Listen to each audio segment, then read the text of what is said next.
इस वीडियो में हम देखेंगे कि इंजेक्शन मोल्डिंग मशीन में पर्ज मटेरियल और नोजल ड्रूल ये दोनों क्या होते हैं।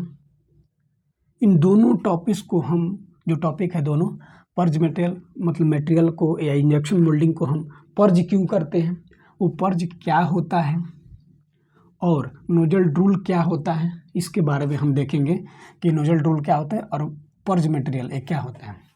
तो सबसे पहले हम देखते हैं क्या पर्ज मटेरियल। तो इंजेक्शन मोल्डिंग मशीन, अगर मान लीजिए इंजेक्शन मोल्डिंग मशीन में हम कोई कंपोनेंट बना रहे हैं तो उस इंजेक्शन मोल्डिंग मशीन की अगर प्रोडक्शन हमारा मान लीजिए प्रोडक्शन जितना चाहिए उसकी प्रोडक्शन कंप्लीट हो गई हो या पावर कट हो गया हो, जिसके द्वारा जो हमारे इंजेक्शन मोल्डिंग मशीन है उसको 2 से 3 आवर के लिए बंद करना पड़ रहा है।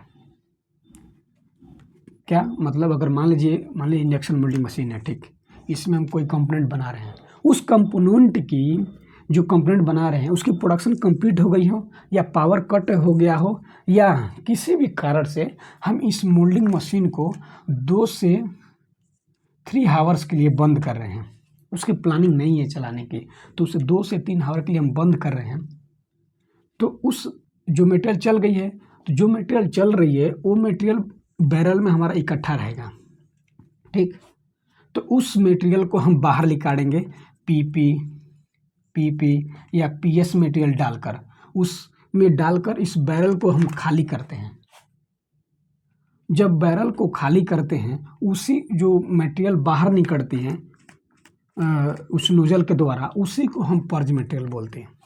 पर्ज मटेरियल एक बार देखते हैं क्या कि मान लीजिए मशीन हमारा कोई 2-3 आवर के लिए बंद हो रही है, कोई प्लानिंग नहीं है, तो उस मशीन को हम बैरल में जो पहले से मटेरियल चल चुकी है उस मटेरियल को हम किसी दूसरे मटेरियल डालकर उसको पर्जिंग करते हैं, बाहर निकालते हैं, उसी को हम पर्ज मटेरियल बोलते हैं। ये क्यों करते हैं? अगर नहीं करेंगे तो क्या होगा, देखिए, अगर हम नहीं करेंगे, इसी में छोड़ देंगे तो ये हमारे स्क्रू को डैमेज कर देगा, जो हमारी स्क्रू है उसको डैमेज कर देगा और इसमें जो मटेरियल भरी रहेंगी वो डिग्रेड हो जाएंगी। वो मटेरियल जब डिग्रेड होगी तो हमारी स्क्रू को डैमेज कर देगा, स्क्रू पर प्रभाव पड़ेगा। इसलिए हम कोई दूसरा मटेरियल डालकर, जो पर्जिंग मटेरियल होती है उसको डालकर उस बैरल को हम खाली कर देते हैं। जो मटेरियल बाहर निकलती है पर्ज के रूप में, उसी को हम पर्ज मटेरियल कहते हैं, ठीक। नेक्स्ट पॉइंट, नोजल ड्रूल क्या होता है उसको भी देख लेते हैं। देखिए, मान लीजिए ये इंजेक्शन मोल्डिंग मशीन है, ठीक, ये इंजेक्शन मोल्डिंग मशीन है। तो जब हम इंजेक्शन करते हैं इस मोल्ड में स्क्रू के द्वारा, ये स्क्रू हो गया, इस स्क्रू के द्वारा हम इसमें इंजेक्शन करते हैं मोल्ड में पार्ट बनाने के लिए, तो इस नोजल के पास मटेरियल बच जाती है और जो मटेरियल बच जाती है वो ऑटोमेटिक गिरने लगता है, बहने लगता है। जो ऑटोमेटिक मटेरियल गिरता है ना या ड्रूल होता है, उसी को हम नोजल ड्रूल बोलते हैं।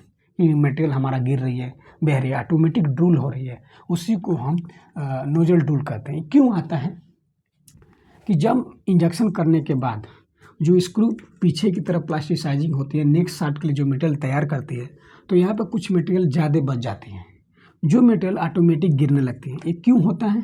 ये बैरल का टेम्परेचर ज़्यादा होगा, जिसके द्वारा हमारा मटेरियल ऑटोमेटिक बहने लगता है, ठीक।